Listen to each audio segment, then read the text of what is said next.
Okay, here we are. It's Happy New Year's, everyone. And well, my New Year's isn't starting off so happy. Someone stole my debit card information and used it fraudulently to empty out the PayPal account that pays all the bills for First Amendment Radio. Whoopee! That started the day before yesterday, and yeah. After they tried to make like 6 big transactions that had more money that was in the account, they shut down my account. And I don't know if I'm going to be able to recover that money or not, but that's a bad way to end the year. So hopefully it will be a much better new year. And anyway, welcome to the Prophecy Reformation. This first hour, good to see Brother John and WW in the chat room this morning, and anyone else who's listening, welcome. We're just a conversation is what I'd like to have, but I wish it was more two-way. And in the second hour, as promised, and I started 2 weeks ago because last week was Christmas Day, and probably the same two people that are in the chat room right now maybe would have been in there, because I know WW probably doesn't have any family or children or a Christmas tree. Am I right, WW? But I don't know about Brother John. You may have young children and do all the gift-giving stuff, and I would not begrudge anybody of all of that. Wow, there's closed captioning. Oh, yeah, there is. Look at that. Live closed captioning. That's on the outgoing stream. Yeah, well, we're continually trying to make improvements here and, to make First Amendment Radio more,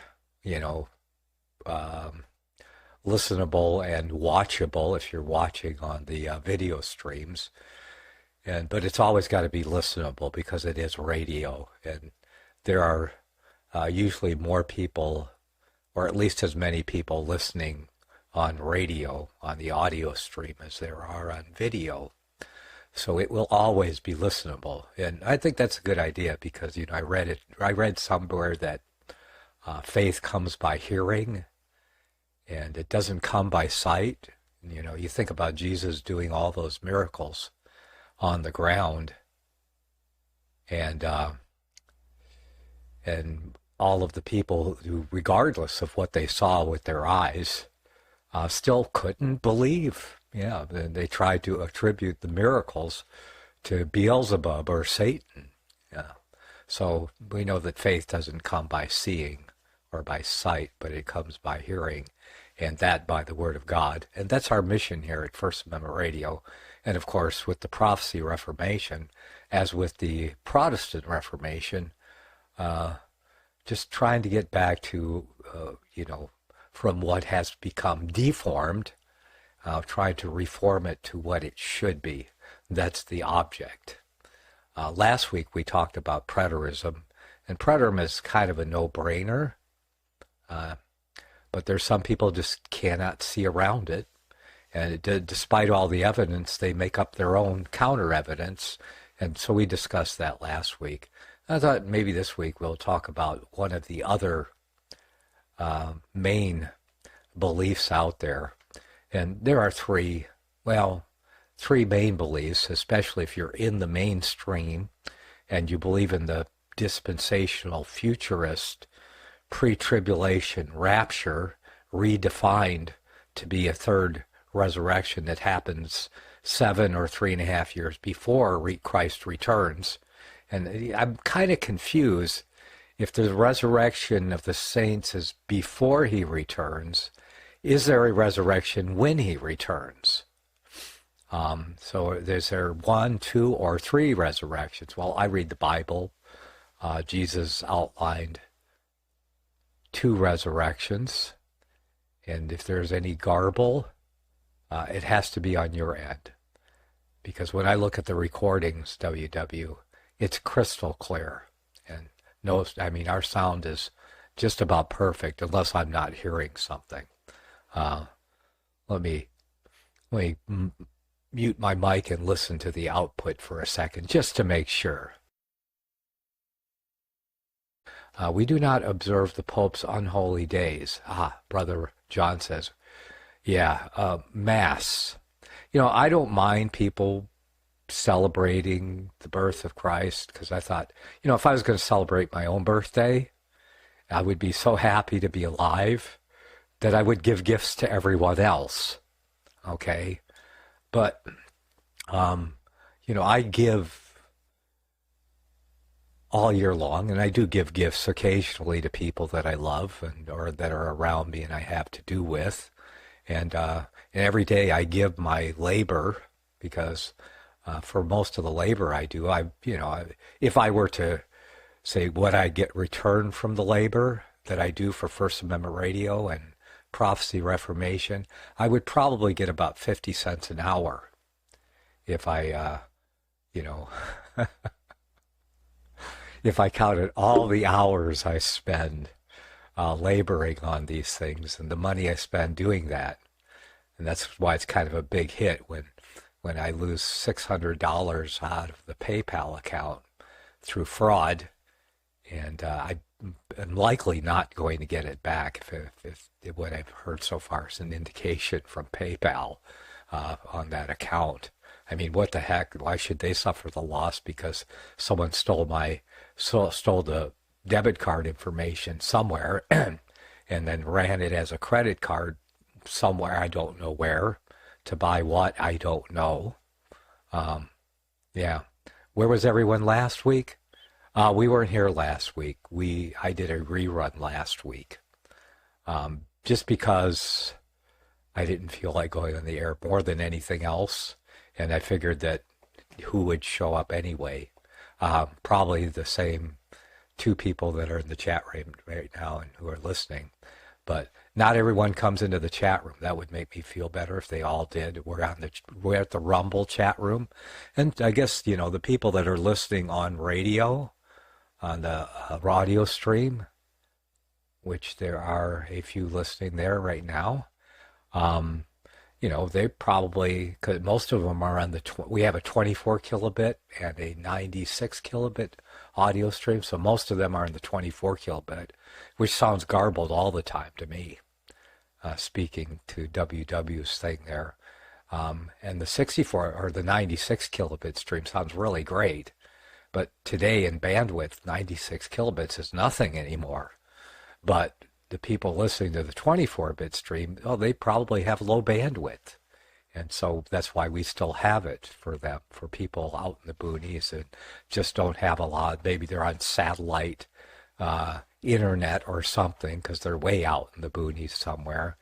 And so, and they have to pay for all their bandwidth or whatever. So we provide that for people. And you can get that 24 kilobit on the Prophecy Reality, what do you call that, news app on Android, right? Because that's only available on Android now. But everyone else listening on the Mobi page gets the 96-bit stream. And I ought to put the 24-bit stream on there. That's something I will have to do. So all you people listening on 24-bit, I'm going to say by the end of this month, I'm going to have the 24 kilobit stream on the Mobi page too, because I don't know how long we'll have the Prophecy Reality news app. It's paid for another year right now, so it should be up there for another year. But we may be banned from the Google store. That's why I developed the Mobi page, because you don't have to go to an iStore or a Google store or any of those stores to get it, even though it's free and you don't have to pay for it. But you can just go to First Amendment Radio. Well, it's right there on the screen if you can see it, but it's firstamendmentradio.net/Mobi. So I'll be listening on the Prophecy Reality news app. You might want to check that out. You can even get there through some of the you can navigate there from the Prophecy Reality news app too. Okay, Well, Brother John says everything is great. So what would you guys like to talk about in this hour? We're just talking about anything. I do have to, give a shout out to, let's see, Wendy from Wellington, Florida. Has been sending me beautiful cards and notes, and I do appreciate that, and a generous contribution every month. And that comes in the mail, so that didn't get lost in the PayPal account. Also, let's see, while I'm doing this, Michael from Penny Farms, Florida, every month, faithfully giving by check. Thank you so much. Appreciate you, and we pray for blessings upon you and your household. And let's see, and there are others. Oh, Carrie from, I forget exactly where Carrie's from, but let's see. She has, I forget what her moniker online is too right now, because my brain is having a teenage moment. And you know why I say teenage? Because they usually say senior moments. But I've been around a lot of teenagers. All my grandchildren are teenagers or young adults now. And my youngest daughter will be 24 this month. Wow, where did that time go? Yeah. So the teenagers, anyway, they still have teenage moments, even in their early 20s. Yeah. So Carrie, and I'm going to have to put a list up of all the people I want to give a special thanks to for supporting First Amendment Radio faithfully. You know who you are, even if I don't mention your name right now. I'm just not good at lists and getting things like that done. And I know that the people that give to First Amendment Radio aren't really giving to me, but they're sowing into God's kingdom. And they will have their reward in eternity, and perhaps some reward now, because there is a great reward in this life for following Christ and walking on the repentance road, the narrow way that leads to life. The greatest reward is the greatest thing that can be obtained in this life, can only be obtained that way. Yeah, well, it's not really PayPal's fault that somebody stole my information somewhere. I don't know where, but it had to be from one of the vendors that I, purchased, stuff from over the last year or so, or recently. But so I had to change all that information, and I don't know whether PayPal is going to give me the money back or not, but they should probably, as a cost of doing business, eat most of that fraud themselves. I mean, after all, they're making billions, and I'm surviving here on, below official poverty line for Americans in the USA. That's how I survive. I'm way below the poverty line. But fortunately, God, I have a place to live, and that's paid for. All I have to do is pay the rent to the state every year. And that goes up every year, too. Yeah. I'd like to see property taxes done away with. I think that they're egregious, because one is that you never are done paying the sales tax on your property, and if they want to collect a sales tax, it would take 10 years, because the sales tax rate in California is about 10% on everything you buy. So it would take 10 years at 1% to pay off the property, but then they keep taxing you on that, and then they want to tax you on unrealized gain. Everybody loves that, right? Because the value of the property goes up, and they want to tax you on it. So it's unrealized gain too. So it's just, and plus you don't own your property. There is no life, liberty, and property anymore, because you can lose your property if you become poor, or I have to work. I mean, I think the biggest bill I have every month, every year, after electricity, but I pay with that by solar panels. But that only supplements my electric bill here in California, which is the highest in the nation, because of our Jesuit governor Nuisance, who him and his friends are getting rich, but hey, we got to pay. That's right. And plus, he's trying to kill oil and diesel natural gas, everything. He wants everything electric. Where are we going to get this electric? Does it like appear out of nowhere?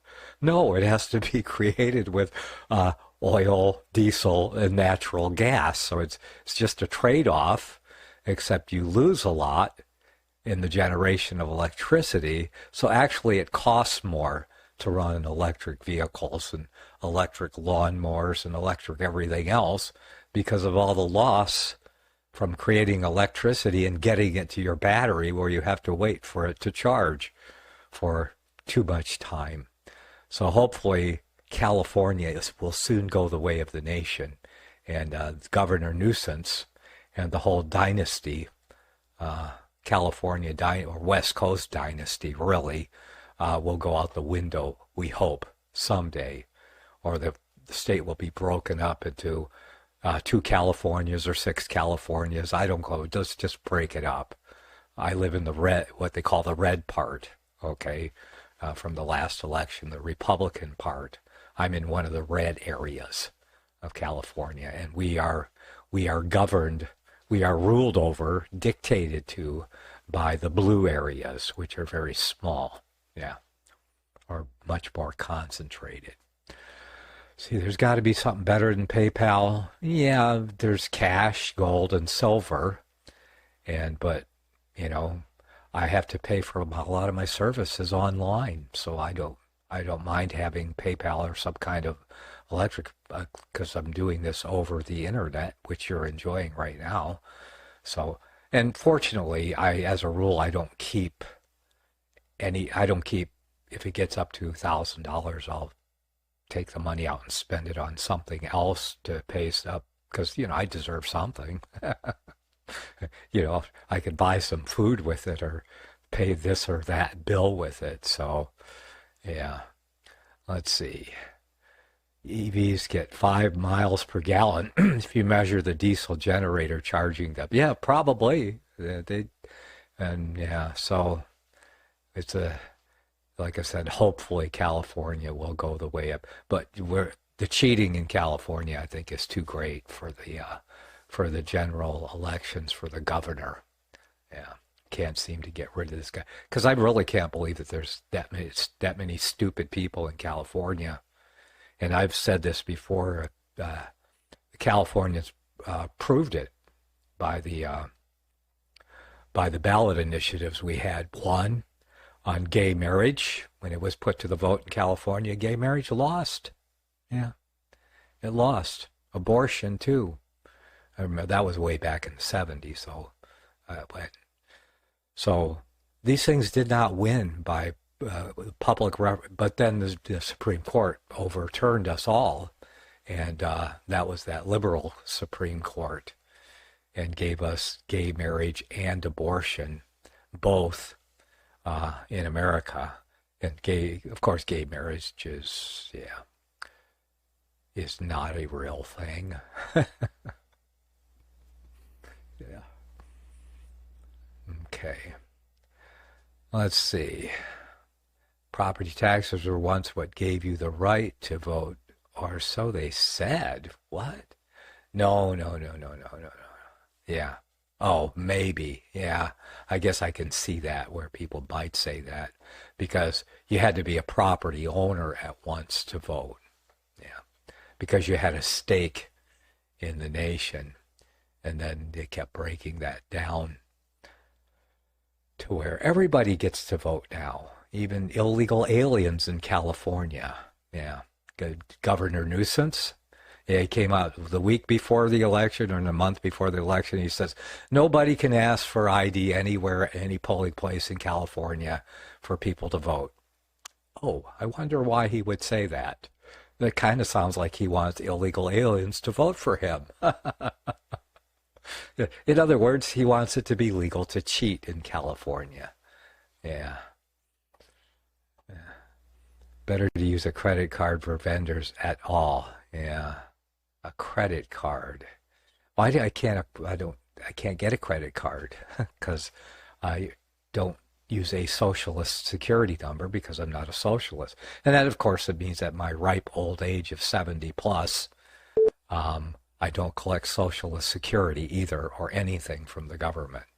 So, yeah, I get nothing from them, and I give as little as possible to them, though they still get my money through whatever way they can. I pay a lot of taxes like everyone else. I just don't pay the unlawful income tax because the Constitution says there shall be no direct taxes. And I got to go out because I heard a tone there. Let's see. I'll be back in a few minutes.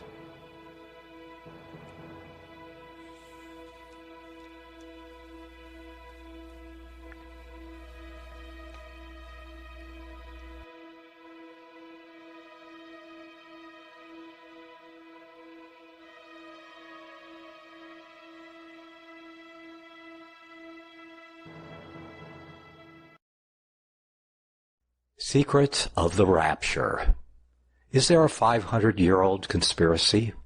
A propaganda machine so pervasive and entrenched, yet so elusive that the entire world could be taken in by it, working in plain sight, but unseen by the world for what it truly is? If prophecy is God-given history in advance, why does the prophecy that has conquered the age also exclude nearly 2,000 years of history? What is it that they are afraid that the light of history will reveal? To understand our place in time and prophecy, we must look in history for an interpretation, that which stands the test of time, that which agrees with the Word of God, and history has proven to be true. When cunning fables and fearful speculations are removed from our sight, then we may clearly see what is truly expressed in Bible prophecy, both that which has been fulfilled and that which has yet to come. God's express word is the sword that must be wielded to remove the scales from the eyes and dispel the darkness of deceitful conjecture. Secrets of the Rapture was written to expose that which the spirit of the age has conjured out of the darkness to blind the eyes of the church in the world today. Secrets of the Rapture, Deconstructing Pre-Tribulation Dispensational Futurism by yours truly, Nicholas Arthur, is now available at lulu.com and Amazon. Secrets of the Rapture.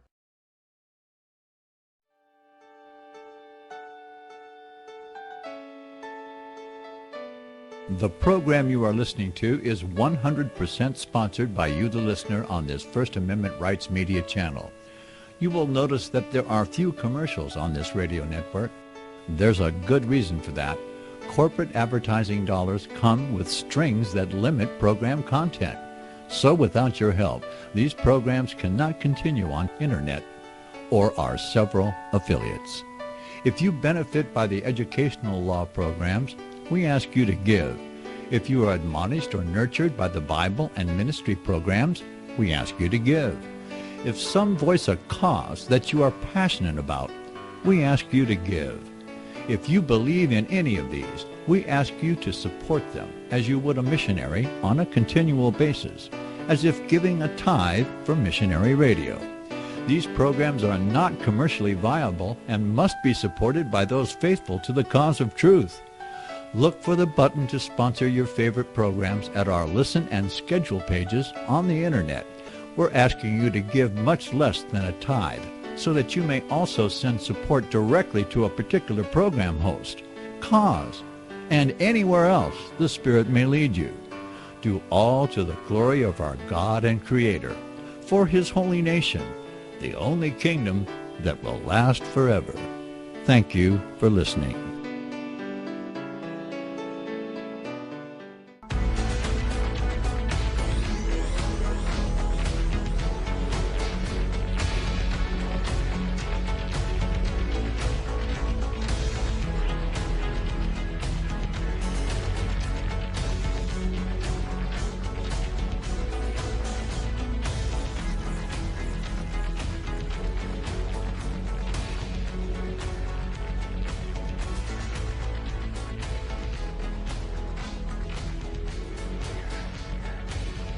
All right, we're back.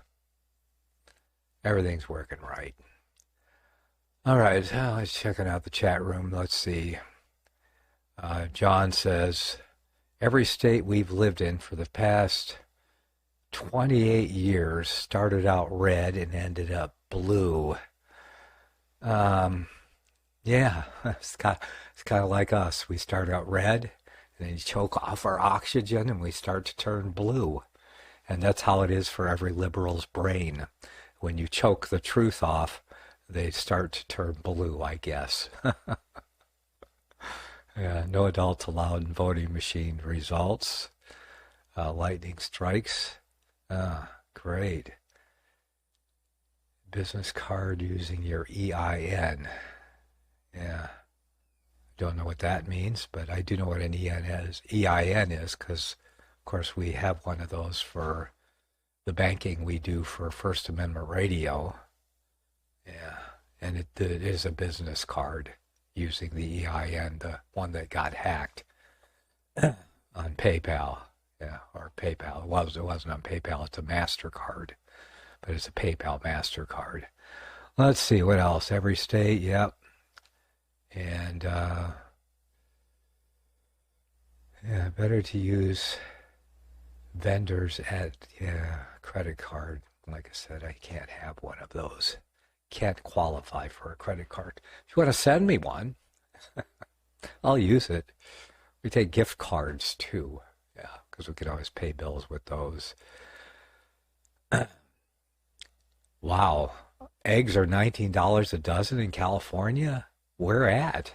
Oh, my chickens, yeah. They keep laying eggs every day. So I'm immune to the price of eggs. I did buy about a month ago. I bought some eggs because we ran out. My chickens stopped laying for a while, and I stocked them up in a refrigerator that I have in my garage. So, because they lay way more than we can eat, but yeah. So one thing we don't have a shortage of here is eggs on the ranch.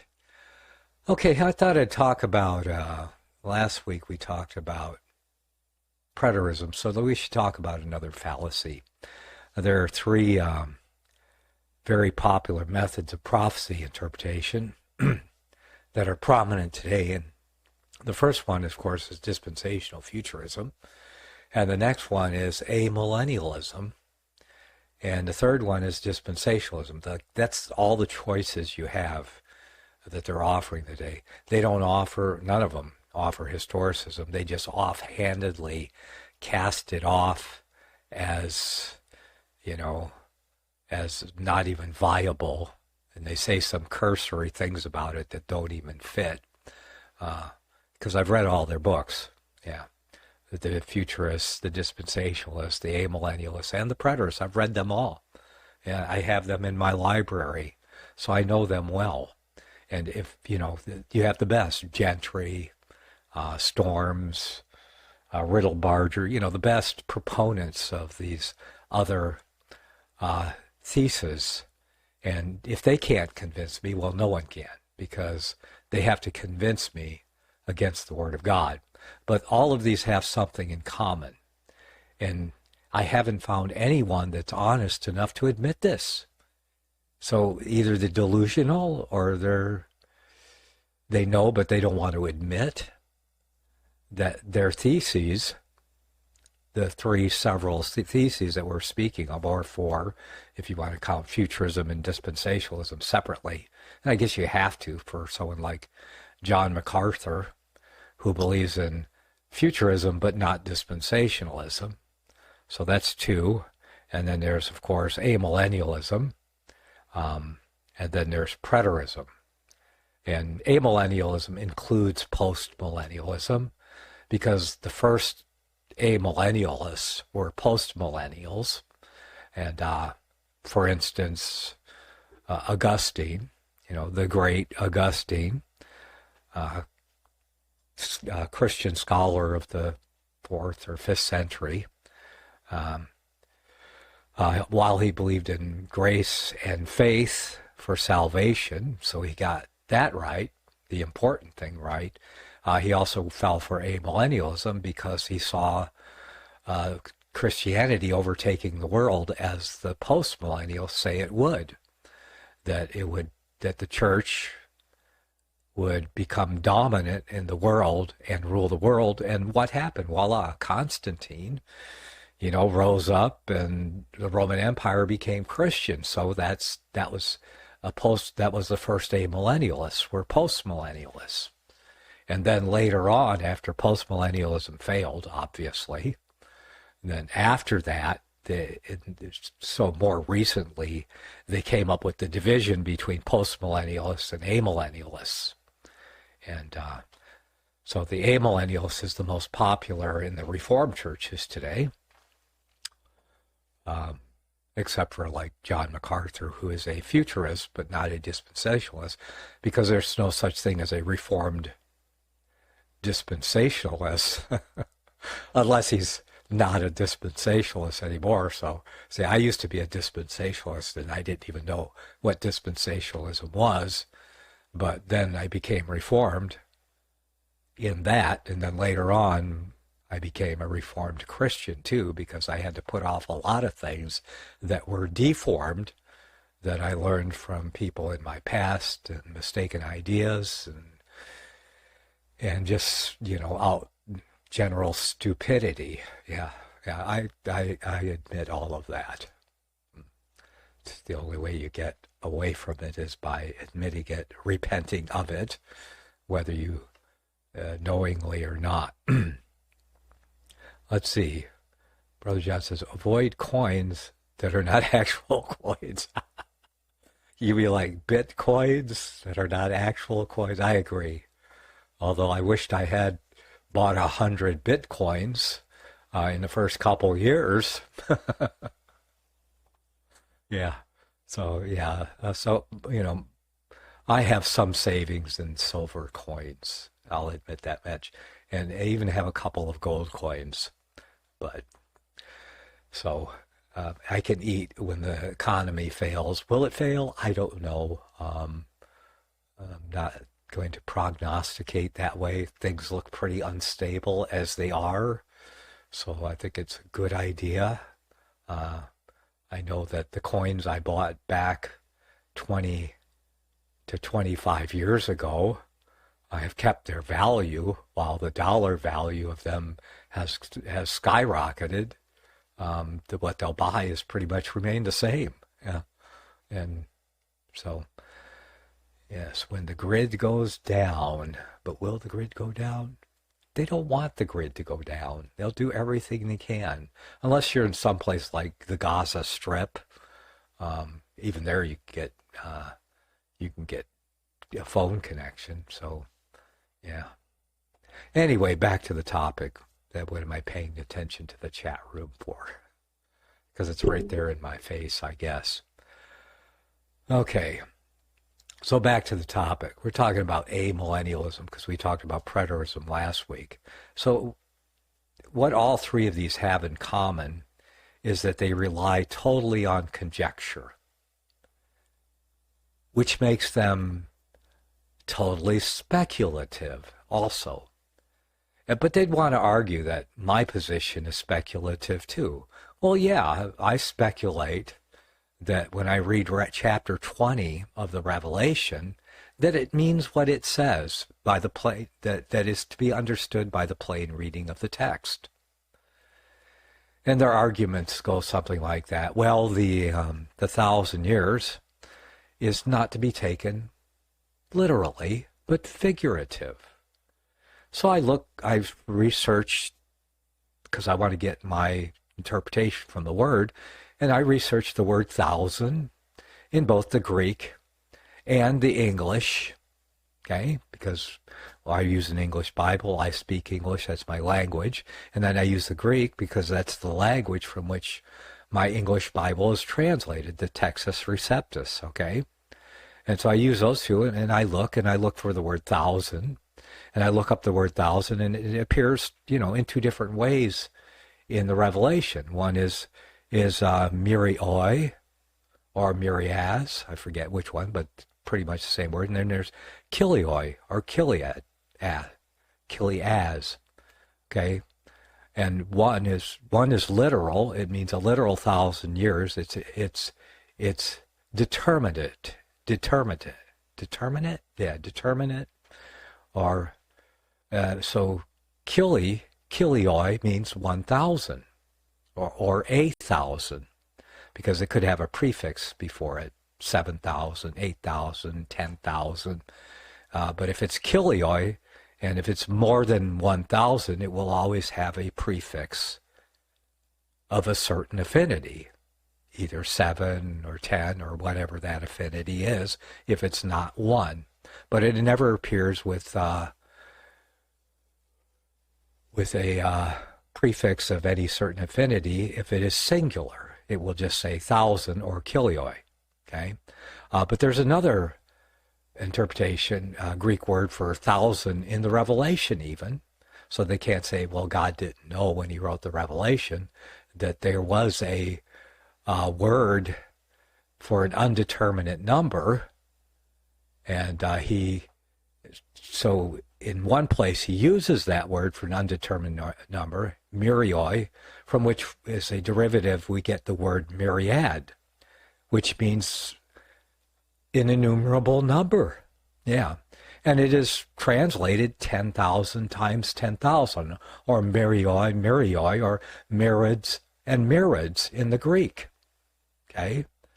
So if God used the Greek word for a long period of undetermined time in one part of the Revelation, but then he used the determinate kilioi, meaning 1,000, in another part of the Revelation, but he meant it symbolically in both places, why did he not use the word that is symbolic, that he had and knew and used earlier in the Revelation, chapter 5, I believe it is? Did he forget about that word by the time he got to chapter 20?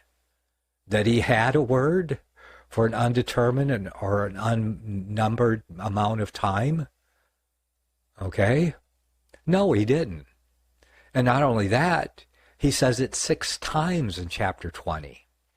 And I believe that pretty much reinforces it.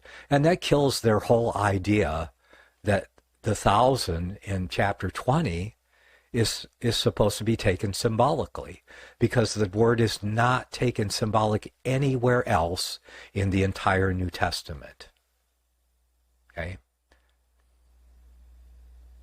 But the symbolic word that has the root as word as our same word, myrid, okay, is used elsewhere in the New Testament and in the Revelation for an undetermined amount of time.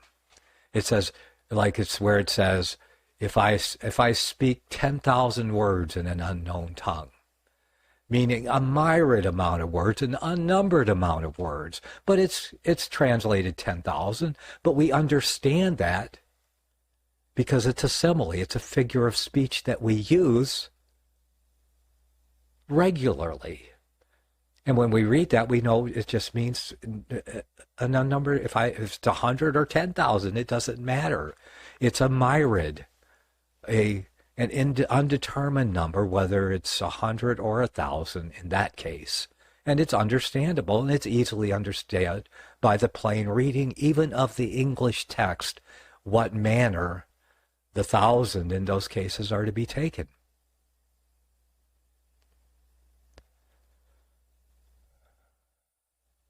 Yeah. Okay, so that takes care of the word 1,000. And they have other things. Like they say that if we let's go to chapter 1 there, to chapter 20 of the Revelation and look at that. Let me bring up my eSword. Let me hide that. Oops. Oh, there it is. And I have to be able to see it too. There it is. Okay, so if we go to Revelation chapter 20, yes, that's there at the end of the book. And it says, I saw an angel come down from heaven, having a key of the bottomless pit and a great chain in his hand. And they'll argue and say, the chain it's symbolic. Doesn't really have a chain. And he laid hold of the dragon and the devil and to Satan and bound him 1,000 years. Okay?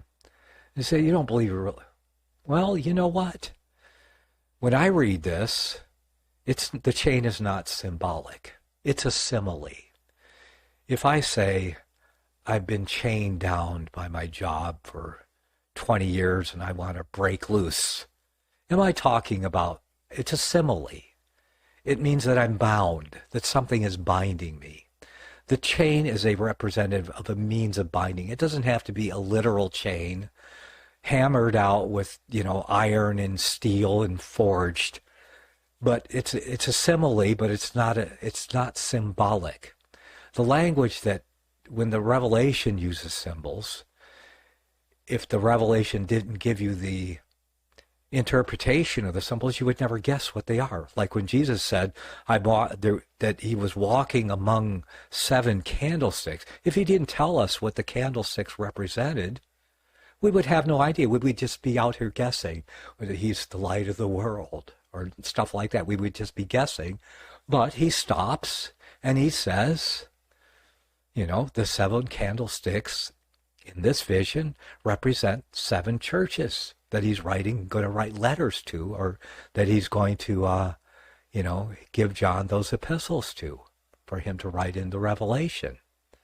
So the candlestick is symbolic, but the chain is not symbolic. It is a simile. It is similar to. It is something said that's similar to what is meant. And it's easily understood. Whether Satan is bound by a physical chain. And you know what? God is pretty dramatic, I think. I mean, have you seen history? Have you read history? Have you lived a life? I mean, what about the drama we're going through right now? Life is dramatic. And, God is, man, he's into drama. What can we say?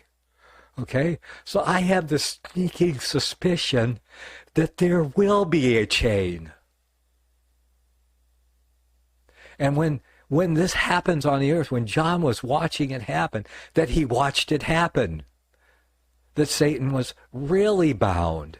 There was an angel who came down from heaven. When he comes down from heaven, meaning that John must be on the earth. I don't know where else he would be down if heaven is up and the angel's coming down, okay? And he has a key to the bottomless pit. And they say it's not a real key and it's not a real... Well, that's their opinion. I have this sneaking suspicion, if we're able to see this like John saw it, as John being our representative person who sees what's happening in the future, okay, I believe in this case he may have really watched this take place. I believe that, that this angel, whether it's Christ or not, I don't know. Some people believe it is. Okay, that he is this messenger. He is the one. But it doesn't matter to me. I don't care whether it's Christ or one of his subordinates that do it. Having a key to the bottomless pit. And I think the bottomless pit has to be where as down as low as you can go to where there's no more bottom, which would be at the center of the earth. And I hear the center of the earth is pretty hot, though I've never been there. And it's only theoretical because I don't know anyone else who's been there. But the theory is that the center of the earth is very hot. And it seems like a viable theory since lava comes up out of the earth. And that hot stuff comes from somewhere. So it may be in the center of the earth. And that's where Satan is bound. And God can bind anyone anywhere he wants at any time he wants. He is God after all. He has the authority or the key. Okay? And a key, when I have a key, it gives me authority to open the locks or unlock or drive a car or whatever it is the key is for, to open a box or a safe or whatever. So a key, and will there be a key? Well, yeah, there may be a key. Yeah. But whatever, this bottomless pit is going to open up because someone has the key to it, whether the key is a word, like you speak words now to get into things. You say certain things, you use your voice, that's your key. So key doesn't have to be a literal physical key. So, it got me there. Oh, wow.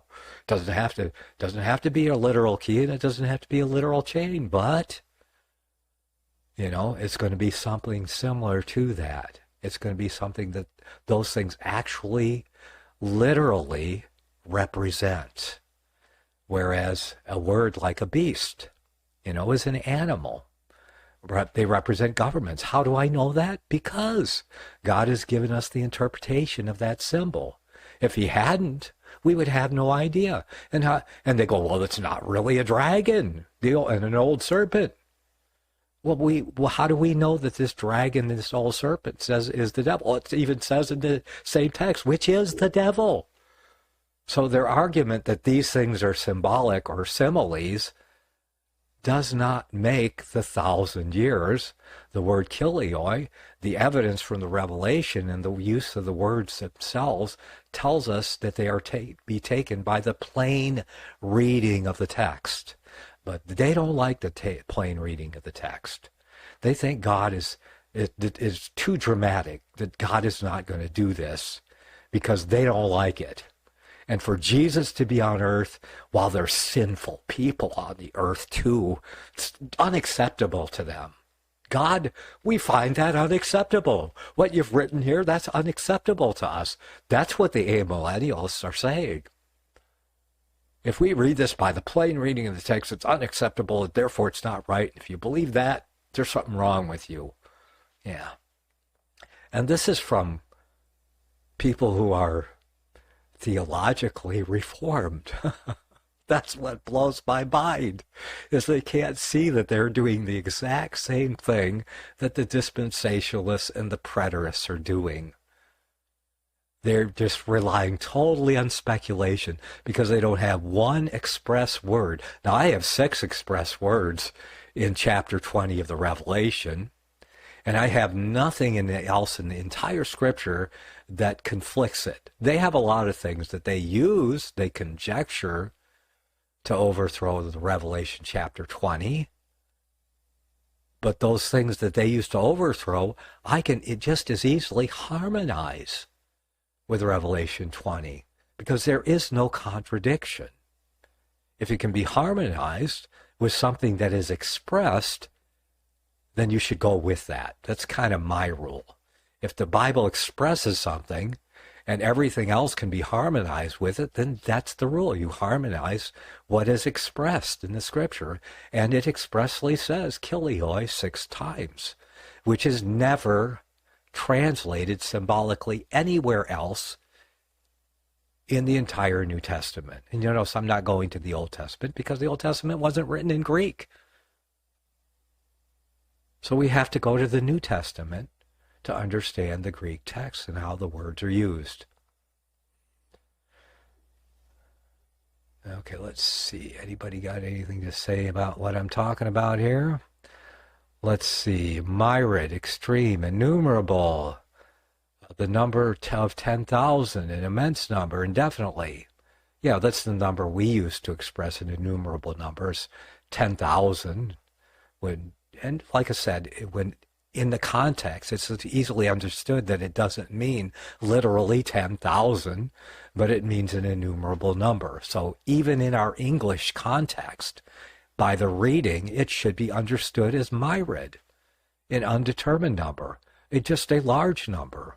If I speak 10,000 words in an unknown tongue and have not love, so it doesn't matter whether it's only 100 word or 100,000 or 10,000. It's an innumerable number understood by the plain reading of the text. And that's what I say about Revelation 20. Read it by the plain understanding of the text.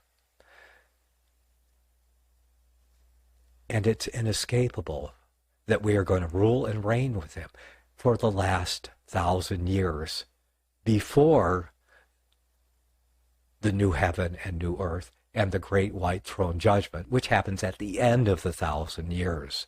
Then we get the new heaven and new earth. So that there is an era without the influence of Satan on the nations and peoples of the earth, because one guy said, well, it's only on the nations. But who makes up the nations? The people, the ethnos, the different ethnic families of the earth is represented by the nations. And if Satan is not going to deceive the nations, that means all of the people of all of the nations. It doesn't exclude the people because the nations are nothing without the people. That's another one of their arguments. Okay, well, I got my tones telling me that it's time for me to go. And next, we're going to continue our exposition of the Revelation, chapter by chapter, word by word, verse by verse. And we left off at chapter 2, verse 10. So we'll be picking up right around there. We'll probably step back a little bit, maybe to the beginning of that chapter. Okay, I'll be back in a few minutes. Don't go anywhere.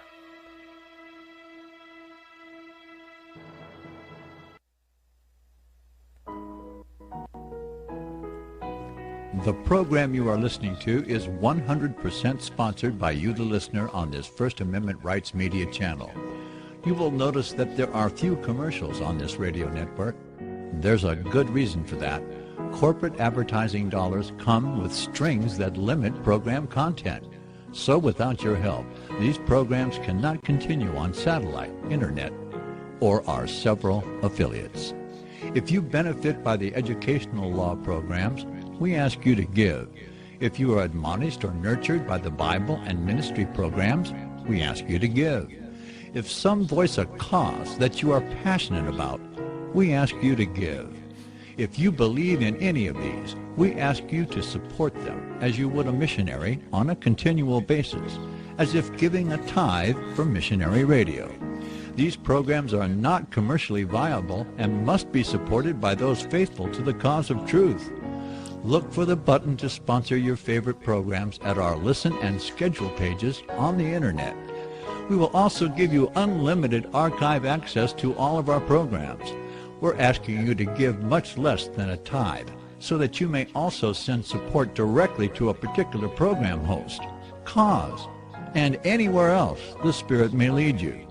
Do all to the glory of our God and Creator, for His holy nation, the only kingdom that will last forever. Thank you for listening.